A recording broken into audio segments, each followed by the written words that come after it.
All right, so here's the reference sheet that you got on Friday. We are going to add a couple of things to this. Like you don't have to have anything added to it, but there are times when, like, since we know that sine squared theta plus cosine squared theta equals 1, if we want to substitute something in just for that, then we know we can substitute in a 1. But what if I just wanted to substitute in something for sine theta, or just substitute something in for cosine theta? You don't necessarily have to have them written down. I mean, you can reason through what it should be, but it's very easy to subtract backwards or assume something when you're going quickly, so having them jotted down, not a bad idea. Now, when you get a fresh one of these on a test or a quiz or whatever, or you look it up on something else, this is all you're going to see, so you need to know how to manipulate it, but we can go ahead and have them kind of jotted down. So that's why you have a little bit of blank space down here.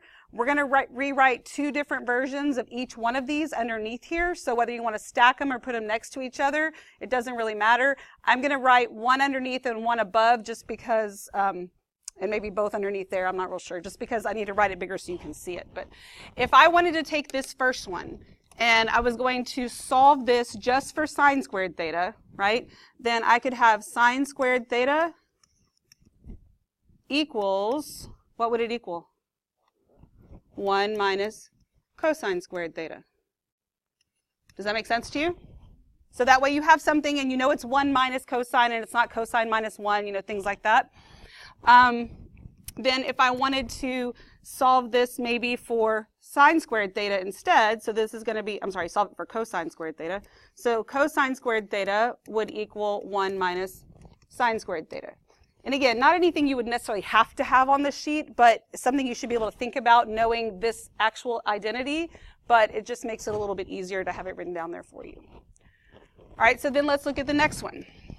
We've got tangent squared theta plus 1 equals secant squared theta. Well, if I wanted to solve it for tangent, then this is going to be tangent squared theta equals secant squared theta minus 1. I could also set it equal to 1. So 1 would be equal to secant squared theta plus, no, not plus, oh goodness. It would be minus tangent squared theta. Everybody okay with where I'm getting that? Okay. And then over here, to solve this one for cotangent, this would be cotangent squared theta equals cosecant squared theta minus 1. And then 1 equals cosecant squared theta minus cotangent squared theta.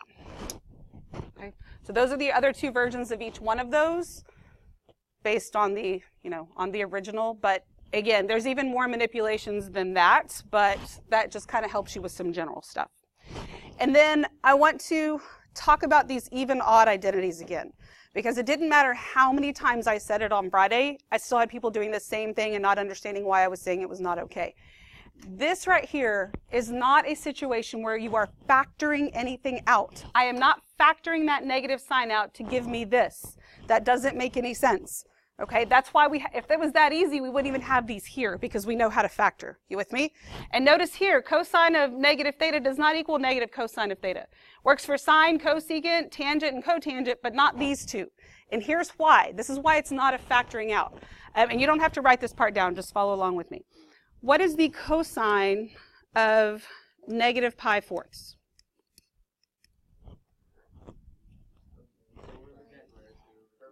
Square root of 2 over 2. Is it positive or negative? Positive. Positive. So it's square root of 2 over 2. So then what is the cosine of pi fourths? Square root of 2 over 2, right? Okay. So if I say that theta is equal to pi fourths, right? Then this is cosine of negative theta. This is cosine of theta. And guess what? They're equal.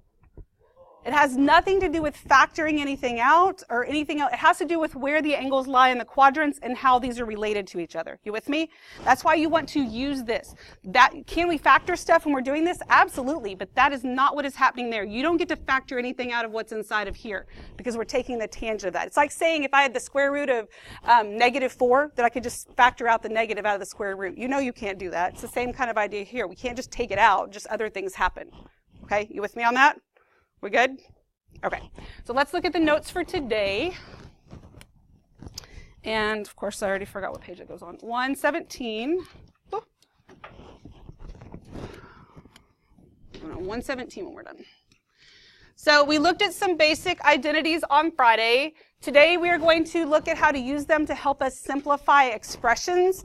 It's kind of along the same lines as taking the square root of 8 and making it 2 square root of 2, or 4/8 and making it 1/2.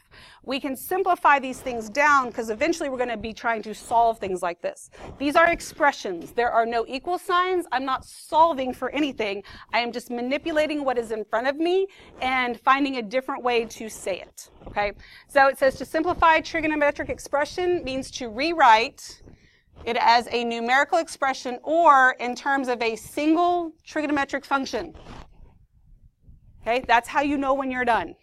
It's either going to be a number or a single expression. It only has one term and there's only one thing there. Okay, and it'll be kind of obvious as we start to do this.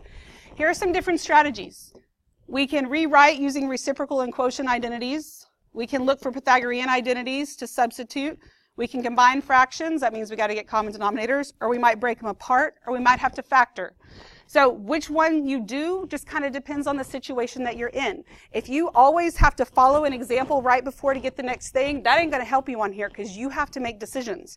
And sometimes the decision you make may not be the best one, and you got to back up and go down a different road, and that's okay, that will happen. Or you and your neighbor make 2 different decisions, but you end up in the same spot, and that's fine. And somebody had 3 more steps than the other person, but you can't be like, oh, well, that way was easier, I should have done that. No, because you didn't think about it to begin with. Like, it depends on what you see as you go in. And so sometimes it's a little bit of trial and error, but the more you do this, the more you'll start to see how things work. So we're going to start with number 1 and go ahead and start by rewriting it like that first strategy says. So I'm going to rewrite this using reciprocals and quotients. So what's the reciprocal of secant? Cosine. So it's 1 over cosine theta minus, and then this is sine theta times, well, tangent theta is sine theta over cosine theta. Everybody with me so far? And there's an equal sign right here. You got to keep your equals so you don't just have random stuff everywhere. What they gave me is equal. It's an equivalent expression to what I just wrote. So now I have 2 fractions, and I have a common denominator, so I can combine them into 1. And what is sine times sine? Sine squared. So this is 1 minus sine squared theta over cosine theta. Everybody with me? So can I substitute anything for that 1 minus sine squared theta? Look at your little chart. Look at your little reference sheets. Y'all put them away. You still got to have it. I ain't telling you everything. And I doubt you know it all right at this point. What can I substitute? Cosine squared theta. So cosine squared theta over cosine theta, what does that reduce to? Cosine theta, and I have a single expression, and I'm done. Or a single term, and I'm done. Any questions at this point? We good? They're like little puzzles. It'll be fun once you get the hang of it. All right, let's look at number 2. So this isn't too crazy, so I think I'll try the whole expression, or reciprocal and quotient thing again, which means sine of A is just going to stay sine of A. It's going to be plus cosine A times sine A over cosine A for tangent. You've known that for a while. Can I reduce anything? Yep, the cosines cancel out. So this leaves me with the sine of A plus the sine of A. What's that going to give me? 2 sine of A. 1 teddy bear plus 1 teddy bear gives me 2 teddy bears. And so this is 2 times the sine of A. Don't make it hard just because it has trig in it. Okay. Everybody good? Any questions at all? Okay. All right. So let's look at number 3. We're actually going to work number 3 2 different ways, just because I want you to see that. We're not going to work all of them 2 different ways, but we are going to do this one. So I've got cotangent squared minus cosecant squared. So that kind of looks like one of those Pythagorean identities. So if you look at what you have, I could substitute something in for cosecant squared theta, right? You agree with that? Okay, so if I did that, then this is going to be equal to cotangent squared u, and then minus, what could I substitute in for cosecant squared theta? Cotangent squared plus 1 minus 1 what? Plus 1, right? Did I write this in there correctly? No. Got to have parentheses. If you're going to substitute something that has more than one term, you have to have parentheses. If that's addition, it doesn't matter. But if it's subtraction or multiplication, it absolutely matters. So that means here then that cotangent squared minus cotangent squared, that just zeroes out, right? And what am I left with? -1. That's my answer. We good? Careful with those signs. That's why you want to be very diligent in what you're doing. Now let's look at this a little bit of a different way. Because maybe you jumped in and said, you know what, I'm going to put everything in reciprocals because sine and cosine make a lot more sense to me. So then we could start cotangent squared is cosine squared over sine squared, right? And then cosecant, what's the reciprocal of cosecant? It's sine, right? So it's 1 over sine squared u. All right, well, I have two fractions. I have a common denominator, right? So this is cosine squared u minus 1 over sine squared u. Can I substitute something in for cosine squared u? So you can do this you can do this part a couple different ways as well. You can substitute something in just for cosine squared, or if you think about what you have, sine squared theta plus cosine squared theta equals 1, right? Because you don't have something that looks exactly like this, even though extra ones we wrote down. But if I have cosine squared theta minus 1, what's that going to have to equal? Negative sine squared theta, exactly. So this becomes negative sine squared u over sine squared u, and what do you get? -1. You get the exact same answer. So you can say all day long, well, that first one was a lot shorter. I like that one better. Great, but it all depends on what decisions you make at the beginning, okay? And it's just like anything else. If you get yourself too deep into something and like you've just manipulated it so much you can't get anywhere, you might want to start over because you might have gone wrong somewhere. All right, so let's look at number 4. Okay. Number 4.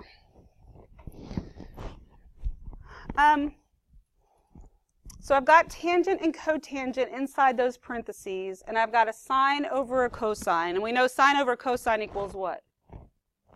Tangent. So could I rewrite this where it looks like this? Sine of x over cosine of x times, is this the same thing? Yes, it absolutely is, right? Just basically factoring that part out. All right, so then we know that sine of x over cosine x is tangent x.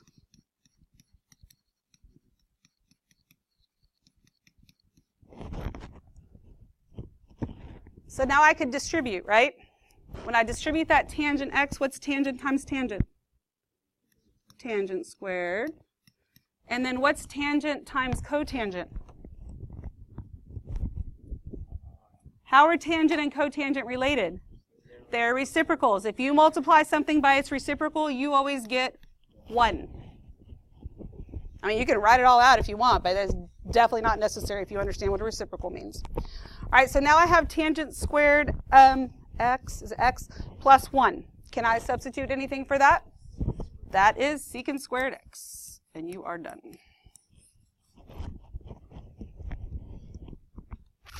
Okay. Everybody okay with that?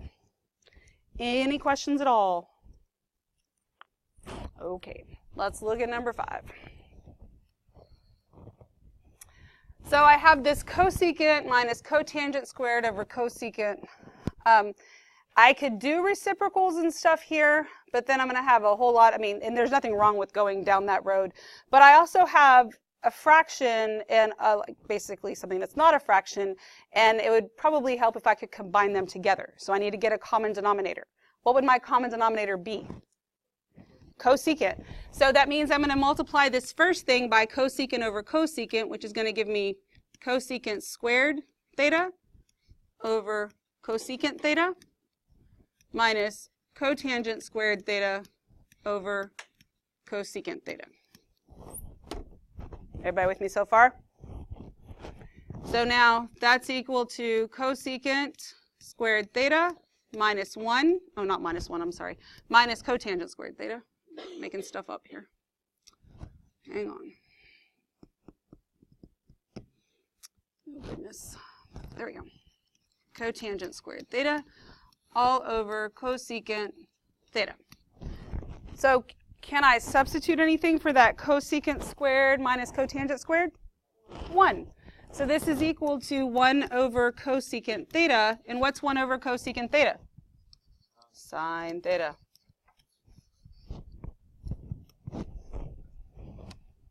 Questions?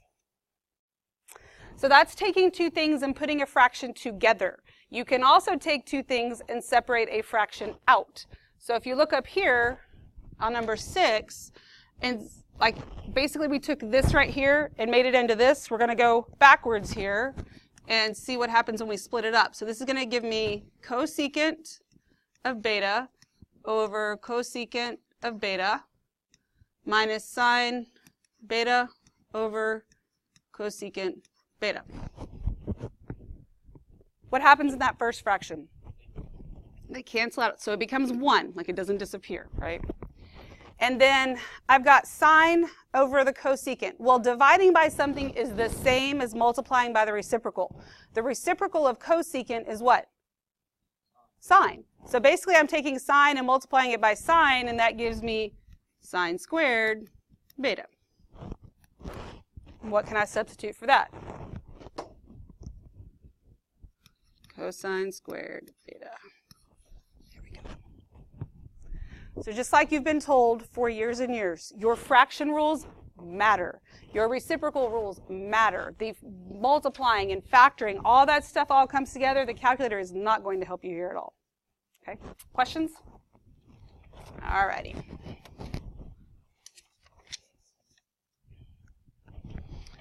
So let's look at number 7. Well, I've got two fractions, different denominators, so let's get a common denominator. What would my common denominator be? Exactly. Does that make sense? Easiest way to find that. So that means this first fraction is going to have to be multiplied by cosine over cosine. So this is going to be the secant of u times the cosine of u over cosine u sine u. Minus, and then this second fraction is going to have to be multiplied by sine over sine.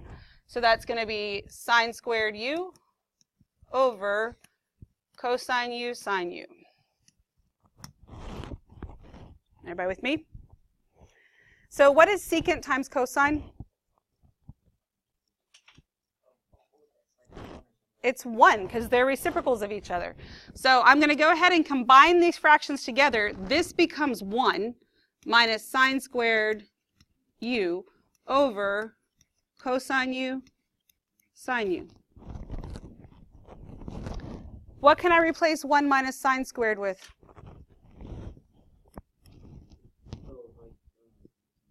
Cosine squared. So this becomes cosine squared u over cosine u sine u. Can I reduce that? This cosine in the denominator knocks out 1 in the numerator. So that leaves me with, oops, if I can't spell though. It's going to leave me with cosine u over sine u. And what is that? Cotangent. Cotangent u.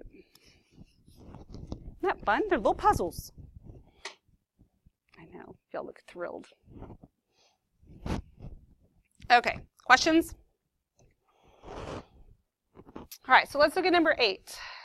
Now, number 8, we could take it and we could split it apart, or we could take it and just get some common denominators. I don't know. What are you thinking? What do you want to do here? Let's do some more common denominator stuff. So let's see. Let's get, I'm going to rewrite this as tangent of alpha over, and I'm going to change this to 1 over cosine alpha minus cosine alpha. and then I'm going to get just in the denominator a common denominator, okay? So this is going to give me the tangent of alpha in the numerator over, and so if I do this, what is my common denominator going to be in the denominator part? Cosine of alpha, right? So this is going to end up giving me 1 minus cosine squared alpha over cosine of alpha. Because I multiply this by cosine over cosine, that's where I get my 1 minus cosine squared all over cosine. Everybody good with that? So what can I substitute 1 minus cosine squared with? Sine squared. So this is going to give me tangent of alpha over sine squared alpha over cosine alpha. Well, tangent I know has some sine and cosine in it too, so let me rewrite that as a quotient now. So this is going to give me sine of alpha over cosine alpha over sine squared alpha over cosine alpha. Okay, I'm dividing fractions. What's my rule? Multiply by the reciprocal. It's simple, right? So you get sine of alpha over cosine alpha times cosine alpha over sine squared alpha. So these cosines cancel out. The sine in the numerator cancels out with 1 in the denominator. That leaves me with 1 over sine of alpha. What does that give me? Cosecant alpha.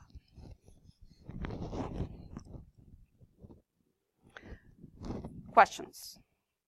Now, another direction you could have gone in this one, I'm not going to work any more of them twice, but I could have split this up and ended up with a tangent over a secant minus tangent over cosine and simplified things that way, and you'll get the same answer in the end, just a different way to approach it.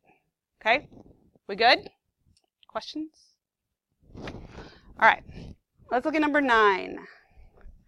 So number 9, in the numerator, we are multiplying 2 binomials together.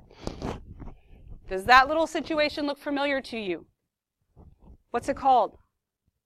Difference of squares. And it's easy, right? It's like x plus 1 times x minus 1. That's all that's happening in the numerator. So I'm going to go ahead and multiply them together. Bless you. So that's going to give me cosecant squared x, then what? In the numerator. Minus 1. Bam. I just multiply those together. All over cosecant squared x. Do I have anything I can substitute that cosecant squared x minus 1 with? Cotangent x squared, positive or negative? Positive. Cotangent squared x over cosecant squared x.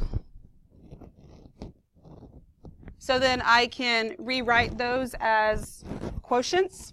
This gives me cosine squared x over sine squared x. And cosecant is 1 over sine squared x. Then that gives me cosine squared x over sine squared x times sine squared x over 1. Which means those cancel out, and my final answer is cosine squared x. Any questions at all? Okay. So let's look at number 10. On number 10, could I take this fraction and separate it into cosine over 1 plus cosine over sine? Does not work that way, thank you. No. I can split the numerator, I don't get to split the denominator.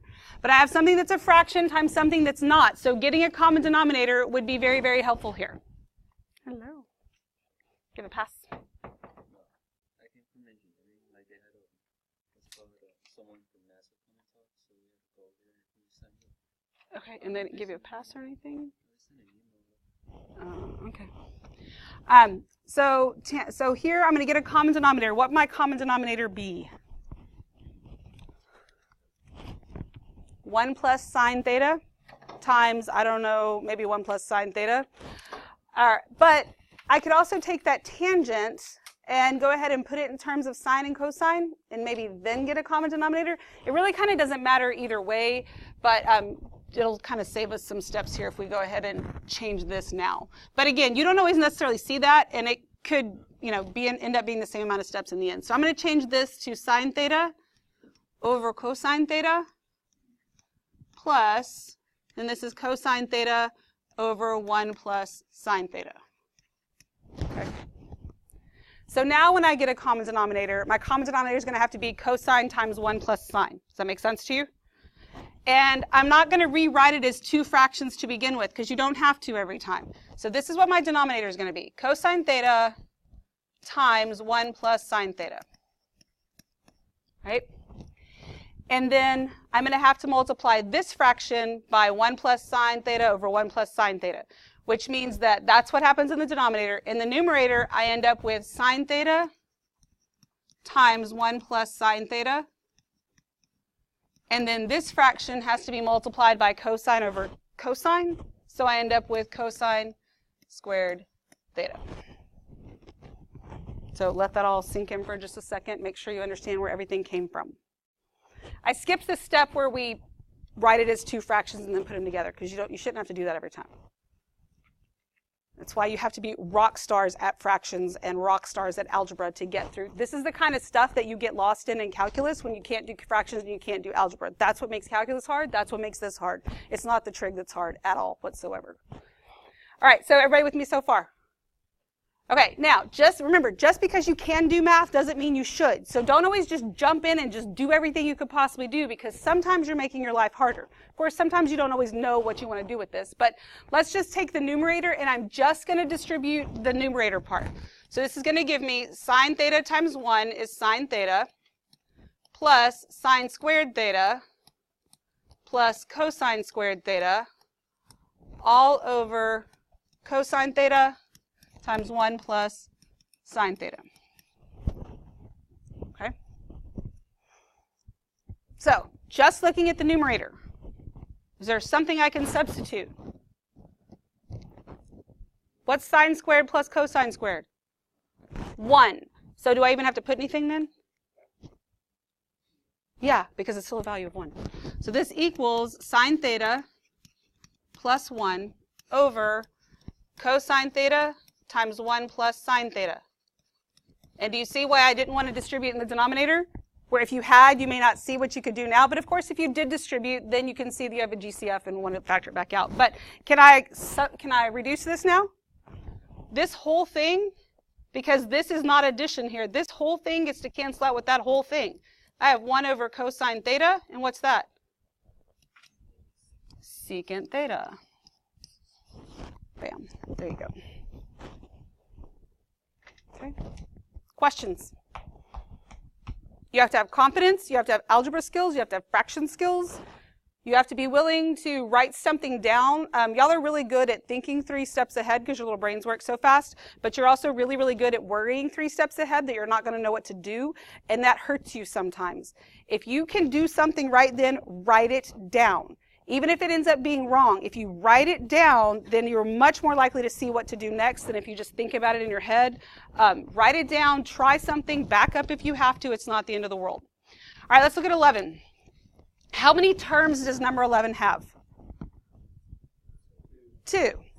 Notice anything about those 2 terms? They have a GCF, right? These are my 2 terms. They both have this in common. If you have a GCF, what can you do with it? Factor it out. So I factor out my GCF, and this is tangent squared y. What am I left with? 1 minus sine squared y. So what's 1 minus sine squared y? Cosine squared. So this is tangent squared y times cosine squared y. So now I can change this to reciprocals, and this gives me sine squared y over cosine squared y times cosine squared y. And what does that leave me with? Sine squared y.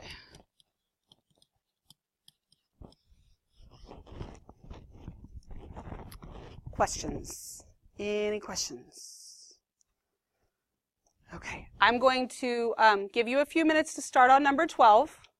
Look at the numerator, think about what we just did, and think about what you could do there. And then use your little reference sheet and try and get through it. I will work through this with you, but I want you to get started on it first, okay? Okay, I'm going to start talking you through this. Keep in mind, there are different ways to approach this. So if yours is different than what I'm doing, don't just start frantically erasing yours. It does not mean that you are wrong. And if in the end you do end up being wrong, then find your mistake. Don't just erase it first.